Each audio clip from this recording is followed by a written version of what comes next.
अमेरिकी राष्ट्रपति Donald Trump ने कहा है कि ईरान समझौता करना चाहता है, लेकिन अमेरिका अभी प्रस्तावित डील से संतुष्ट नहीं है। व्हाइट हाउस में कैबिनेट बैठक के दौरान ट्रंप ने यह बात कही। उन्होंने कहा कि ईरानी नेता बहुत ज्यादा डील करना चाहते हैं, लेकिन अब तक बात वहां तक नहीं पहुंची है। हम इसको लेकर अभी संतुष्ट नहीं है। उन्होंने चेतावनी देते हुए कहा कि या तो समझौता होगा, नहीं तो हमें काम पूरा करना होगा। इस बीच ईरानी सरकारी मीडिया ने दावा किया कि अमेरिका और ईरान के बीच समझौते का शुरुआती खाका तैयार हो गया है। रिपोर्ट में कहा गया कि प्रस्तावित समझौते के तहत अमेरिका खाड़ी क्षेत्र से अपनी सैन्य मौजूदगी कम करेगा और नौसैनिक घेराबंदी हटाएगा। इसके बदले हॉर्मुज स्ट्रेट में व्यावसायिक जहाजों की आवाजाही 30 दिनों में सामान्य स्तर पर लौटेगी। हालांकि व्हाइट हाउस ने ऐसी किसी भी खबर का खंडन किया है।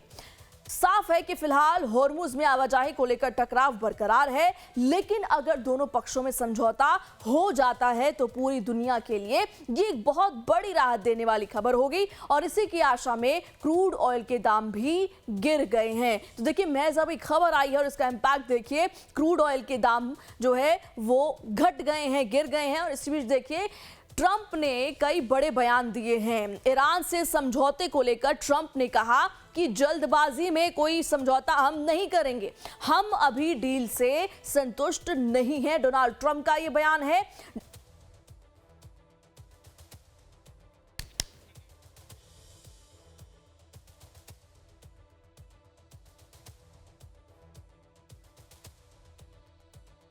ट्रंप ने कहा कि डील नहीं हुई तो हमें काम पूरा करना होगा। अब वो किस काम पूरा करने की बात कर रहे हैं, इसको अपने पैनलिस्ट से समझेंगे। लेकिन देखिए, एक तरफ जहां दोहा वार्ता का जिक्र हम कर रहे हैं, इसी बीच अमेरिका ने बैक टू बैक अटैक्स भी कर दिए ईरानी बोट्स पर। और इस बीच देखिए, कहीं ना कहीं वार्ता में बाधा तो आई है। टोन डाउन की उम्मीद करता है अमेरिका और दूसरी तरफ अटैक भी कर देता है। तो डील या डिस्ट्रक्शन वाले मोड में अमेरिका, डोनाल्ड ट्रंप नजर आ रहे हैं। अब इसका निष्कर्ष क्या होगा, क्योंकि अब तक ईरान नहीं मान रहा था। अब ट्रंप के मुताबिक, हालांकि ट्रंप आए दिन अलग अलग बयानबाजी देते हैं जिसमें आधे बयान तो उनके बोगस निकलते हैं, लेकिन अब एक बार फिर से वो कह रहे हैं कि हम जल्दबाजी में कोई समझौता नहीं करने वाले हैं। और ये भी कहा है कि हम अभी डील से संतुष्ट नहीं हैं और अगर डील नहीं हुई तो हमें काम पूरा करना होगा।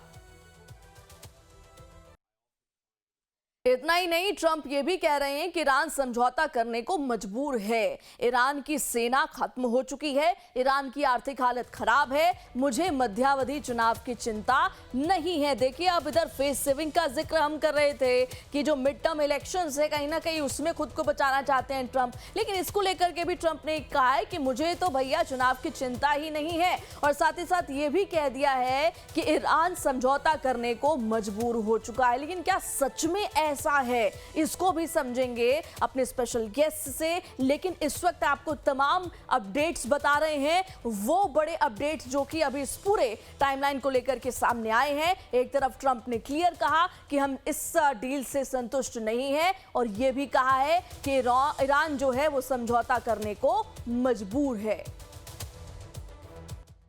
और इसी पर चर्चा करने के लिए हमारे साथ दो स्पेशल गेस्ट जुड़ चुके हैं, डॉक्टर रजताब और यूके देवनाथ सर। आप दोनों का बहुत बहुत स्वागत लाइव टाइम्स में और इस चर्चा में। तो यूके देवनाथ सर, मैं शुरुआत करना चाहूंगी, अब तक के जो बड़े अपडेट्स हैं, जो बयान ट्रंप ने दिए हैं, उन्होंने ये कहा है कि ईरान जो है वो समझौता करने को मजबूर हो चुका है, लेकिन हम इस डील से संतुष्ट नहीं है। आप उनके इस बयान को कैसे देख रहे हैं? इसके क्या सच में कोई मायने हैं या भी ये फिर से एक उनका कोई बोगस बयान है? ट्रंप जो है, ये जो बयान दिया है, यह उनका सुपर कॉन्फिडेंस दिखाता है कि ईरान जो है बहुत कमजोर हो गया है। देखिए, कोई शक नहीं है कि ईरान पहले से बहुत ज्यादा कमजोर हो गया है, लेकिन क्या इतना कमजोर हो गया है कि ईरान घुटने पर आ गया है? क्या ईरान इतना कमजोर हो गया है कि किसी भी शर्त पर सरेंडर कर दे? इतना कमजोर शायद नहीं हुआ। अब ट्रंप जो है, उन्होंने पूरी जो ये बातचीत हो रही है उसको सिर्फ दो चश्मे पहने हुए उन्होंने। अब बाकी सारे जो मुद्दे हैं ट्रंप के लिए छोटे मुद्दे हैं। दो चश्मे बस इतना ही है कि ईरान, ट्रंप के पॉइंट ऑफ व्यू से ईरान जो है ये 440 किलो संवर्धित यूरेनियम जो है अमेरिका को सौंप दे। खत्म। इससे आगे ट्रम्प कुछ बात ही नहीं करना चाहते, कि ट्रम्प को लगता है कि एक बार जब ईरान 440 किलो यूरेनियम अमेरिका को दे देगा तो उसकी बॉम्ब बनाने की जो क्षमता है वो प्राय प्राय खत्म हो जाएगी। दूसरी बात है, ट्रम्प बार बार ईरान को बोल रहे हैं कि स्ट्रेट ऑफ हॉर्मुज खोल दें। ये इसलिए बोल रहे हैं कि गल्फ कंट्रीज दबाव डाल रही हैं अमेरिका के ऊपर कि अमेरिका स्ट्रेट ऑफ हॉर्मुज को खुलवाए। एशिया के देश भी, जापान से लेकर इंडिया तक, हम भी ट्रम्प पर रोज दबाव डाल रहे हैं कि वह स्ट्रेट ऑफ हॉर्मुज खुलवाए। क्वाड मीटिंग के दौरान भी यही मुद्दा उठा, जिसमें ना सिर्फ भारत वरन ऑस्ट्रेलिया के विदेश मंत्री ने भी मार्को रूबियो को कहा कि अमेरिका स्ट्रेट ऑफ हॉर्मुज को खुलवाए। बस ये दो मुद्दे हैं ट्रम्प के पास। बाकी सारी चीजें जो हैं वो गौण समझते हैं। वो कहते हैं कि वह तो भविष्य में आराम से बैठ के आराम से बात कर सकते हैं, बाकी जो 10 या 12 पॉइंट है। जी बिल्कुल ठीक कहा आपने। और अजिताभ सर, जब ट्रम्प इस तरीके की धमकी दे रहे हैं कि या तो समझौता होगा नहीं तो हमें काम पूरा करना होगा, कौन सा काम पूरा करने की बात कर रहे हैं ट्रम्प?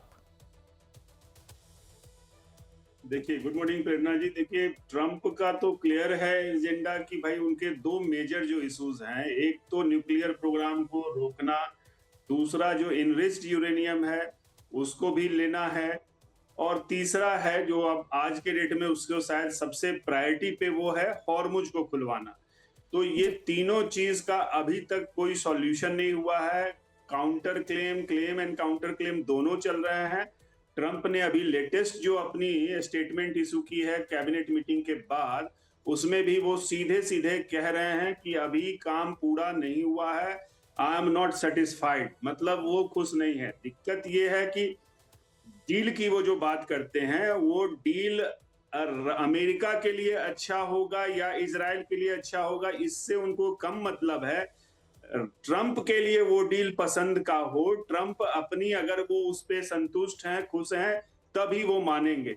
इसीलिए अब देखिए अमेरिका के जो अपोजिंग ग्रुप्स हैं, चाहे वो डेमोक्रेट्स हो या रिपब्लिकन पार्टी, दोनों, उनकी अपनी पार्टी भी और विपक्षी पार्टी भी, और दूसरी तरफ इजराइल में भी ये दोनों जो हार्डलाइनर ग्रुप है वो अब कहीं ना कहीं इस वॉर को कंटिन्यू करने के पक्ष में है, और ट्रम्प के जो निगोशिएशन या डील की बात हो रही है कहीं ना कहीं उसका अपोज भी हो रहा है, क्योंकि ट्रम्प अपनी जो मिड टर्म इलेक्शन वैसे कह तो रहे हैं कि ये कोई अफेक्ट नहीं करेगा, I don't care about elections, but दूसरी तरफ इलेक्शंस को ध्यान में रखते हुए उनको अपना विजयी दिखाना है, उनको अपनी विक्ट्री दिखानी है, भले ही वो इजराइल के लिए लॉस हो या इवन अमेरिका के लिए लॉस हो। वहां की उनके जो वोटर्स हैं उनको एक दिखाना है कि Trump has come out flying colours, और इसीलिए ये सारा चीज अभी तक भी अटका हुआ है। और अभी लेटेस्ट खबर ये भी आ रही है कि अमेरिका ने फिर अटैक किया है बंदर अब्बास पोर्ट के आसपास। ये कह लीजिए 2 दिन में दूसरी बार ये अटैक है। हालांकि वो कह रहे हैं ये डिफेंसिव है, ये सेल्फ डिफेंस में है। खबर ये आ रही है कि अमेरिका एक ऑयल टैंकर हॉर्मुज से निकाल रहा था और उसको आईआरजीसी ने ऑब्जेक्ट किया, और आईआरजीसी ने ड्रोन छोड़ के उसको रोकने की कोशिश की। उसके काउंटर में अमेरिका ने भी ड्रोन छोड़ा है। अमेरिका कह रहा है शायद 3 ड्रोन मार भी गिरा है, और अमेरिका ने उसको काउंटर अटैक करके ईरान को जवाब भी दिया। तो फिर से संघर्ष कहीं ना कहीं बढ़ने की भी दिख रही है। 2 दिन में लगातार ये अटैक एंड काउंटर अटैक, भले ही छिटपुट लिमिटेड स्केल पे, बट वो हो रहा है। प्रेरणा जी बिल्कुल ठीक है, आपने वापस लौटती हूँ मैं सर। अमेरिकी राष्ट्रपति डोनाल्ड ट्रंप ने ओमान को धमकी दी है और कहा यह है कि होर्मुज जलडमरू मध्य को फिर से खोलने के मुद्दे पर ईरान का साथ अगर दिया तो हम उसे उड़ा देंगे। देखिए, ट्रंप अपने धमकी वाला जो मोड है उसको बंद नहीं करते। अब एक बार फिर से उन्होंने धमकी दी है, और इस बार किसको? ओमान को। कहा यह है कि होर्मुज जलडमरू मध्य को फिर से खोलने के मुद्दे पर अगर वो ईरान का साथ देते हैं, अगर ओमान ईरान के साथ जाता है तो हम उसे उड़ा देंगे। मुझे ऐसा लगता है कि this is the biggest example of hegemony sir. सीधे सीधे ओमान को धमकी दे रहे हैं ट्रंप कि अगर ईरान के साथ ओमान गया तो हम उसे उड़ा देंगे। प्रेरणा, देखो, ये ट्रंप की मानसिकता दिखाते हैं उनका जो डिप्लोमेटिक अंदाज है उसमें कूटनीति कम है। देखिए वो मेडिवल टाइम में फंसे हुए हैं। मध्यकालीन अगर हम याद करें, जब आज से 400 साल पहले, 300 साल पहले पोर्तुगीज एशिया की तरफ आए थे, भारत में आए थे, तोप के बल पर बात करते थे।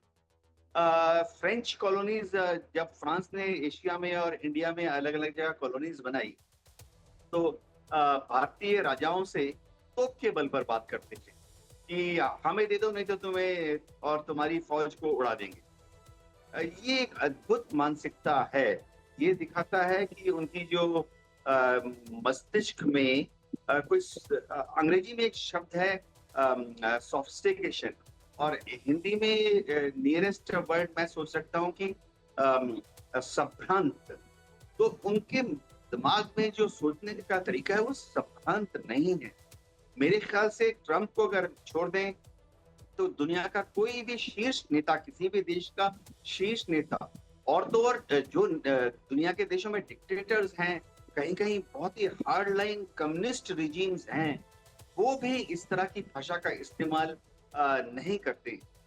तो शायद अमेरिका का ही दुर्भाग्य है कि उन्हें इस प्रेसिडेंट को 3 साल और देखना पड़ेगा।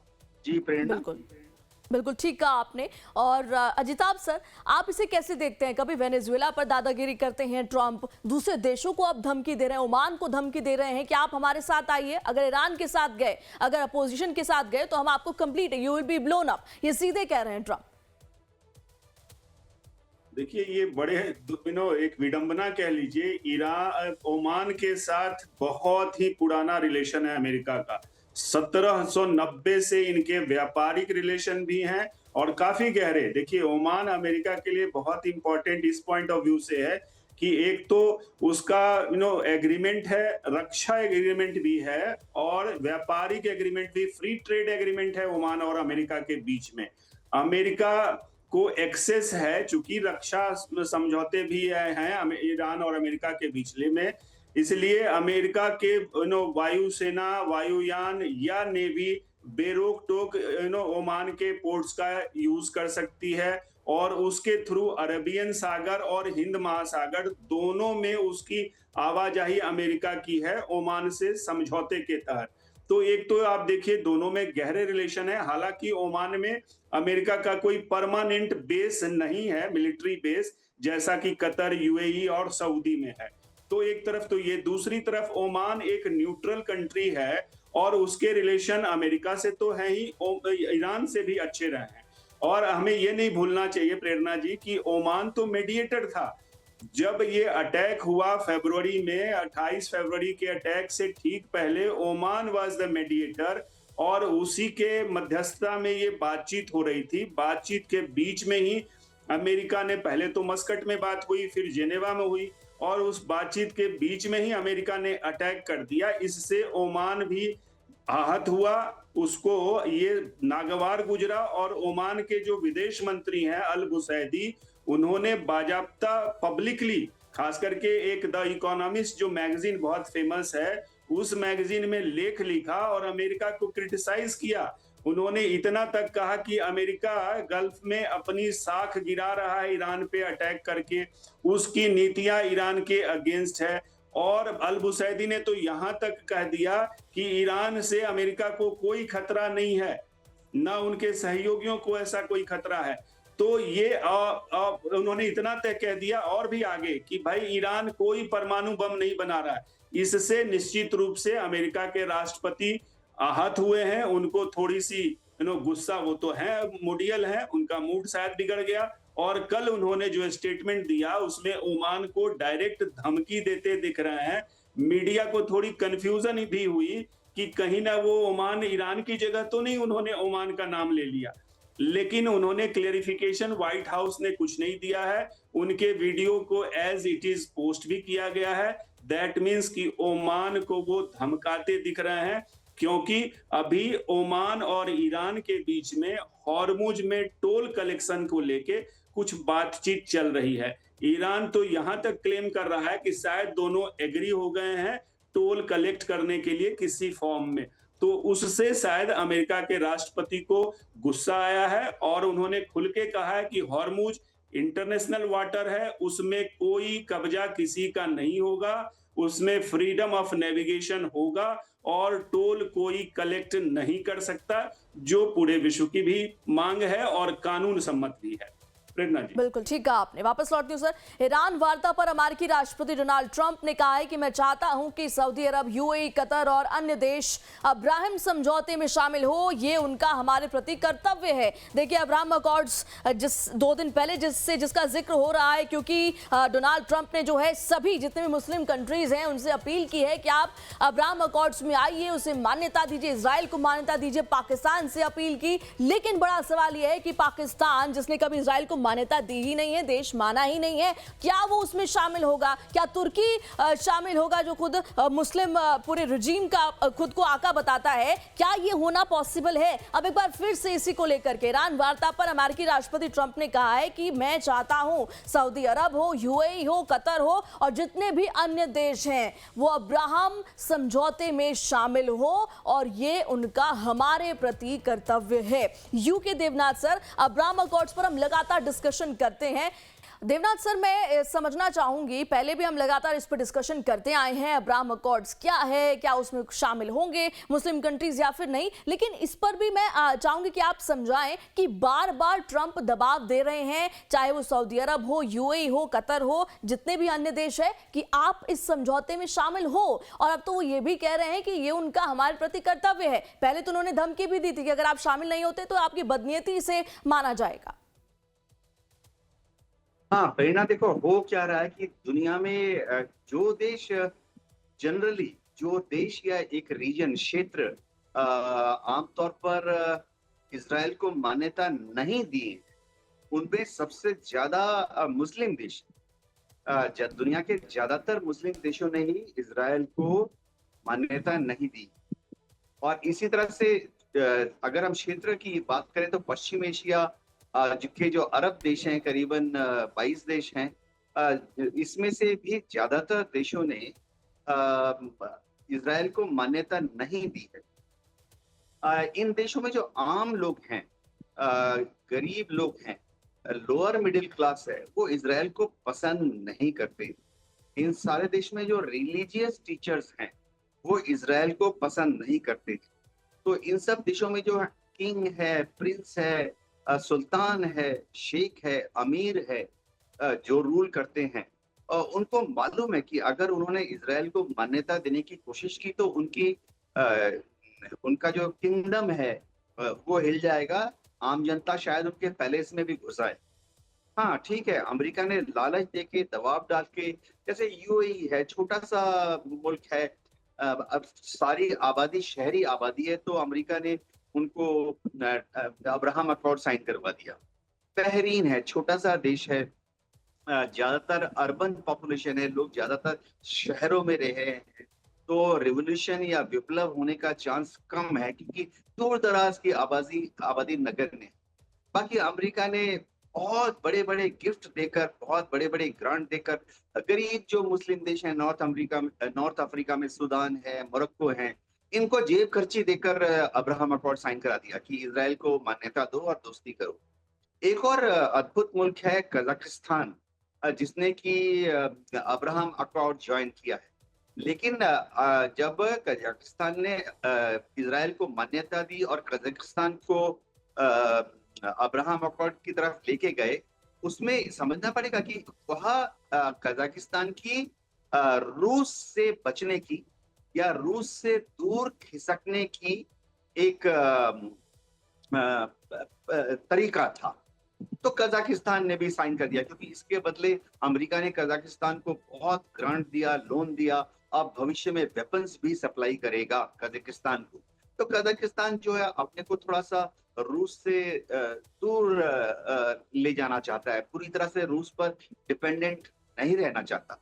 मैं वैसे दर्शकों को याद दिला दूं, कजाकिस्तान 1992 में जब रशिया टूट गया तो उस वक्त कजाकिस्तान रशिया से टूटकर अलग होकर एक इंडिपेंडेंट कंट्री बना था। अब हो क्या रहा है, अब्राहम अकॉर्ड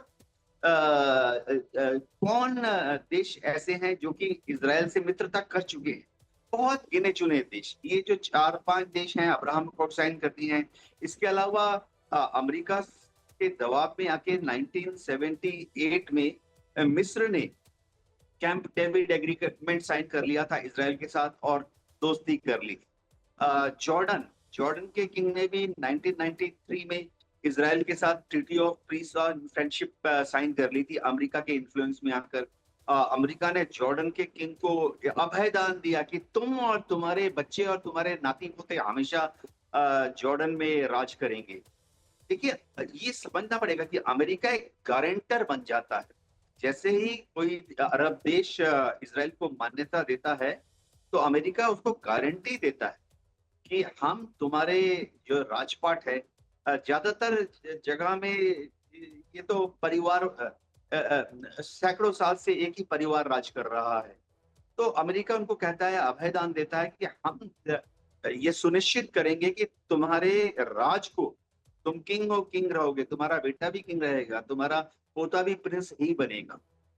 इस तरह का सऊदी अरब 7 अक्टूबर 2023 की हमला अगर नहीं होता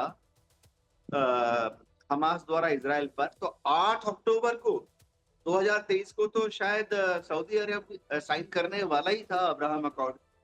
जी। तो प्रेरणा कोई देश में आम पाकिस्तान क्लासिक एग्जाम्पल है। तो पाकिस्तान में चाहे शिया हो चाहे सुन्नी हो, आम लोग जो हैं, गरीब लोग जो हैं, अनपढ़ लोग जो हैं, जो कि अपने मस्जिदों में जाके जो मौलवी साहब बताते हैं उसको ध्यान से सुनते हैं। पाकिस्तान में कोई भी इजराइल को पसंद नहीं करता। अगर पाकिस्तान के बिल्कुल। शासकों ने गलती से भी इजराइल को मान्यता दे दी तो गदर हो जाएगा। हम 6 महीने पहले याद कर सकते हैं किस तरह से कराची के काउंसुलेट में आम लोग घुस आए थे, अमेरिकन काउंसुलेट में। और हम याद कर सकते हैं किस तरह से 2 साल पहले आम जनता गुस्सा होकर लाहौर में कोर कमांडर के घर में घुस चुकी थी। छावनी में, कोर कमांडर के घर में छावनी में घुस जाना अविश्वसनीय घटना है। हम सोच भी नहीं सकते। मैं खुद एयरफोर्स में था 34 साल। छावनी के अंदर आम सिविलियन हजारों की तादाद में घुस जा, और कोर कमांडर एक लेफ्टिनेंट जनरल होता है। पाकिस्तान में तो कोर कमांडर जो होते हैं वो नेक्स्ट टू आर्मी चीफ होते हैं। कोर कमांडर ही अपने अपने एरिया में सिविलियंस के ऊपर कंट्रोल रखने के लिए उत्तरदायित्व तो है। तो अगर पाकिस्तान की किसी भी सरकार ने गलती से इजराइल को मान्यता दे दी तो लोग कोर कमांडर क्या, मंत्रियों के घर में और प्राइम मिनिस्टर, डिफेंस मिनिस्टर, विदेश मंत्री के घर में घुस जाएंगे। जी। बिल्कुल ठीक कहा आपने।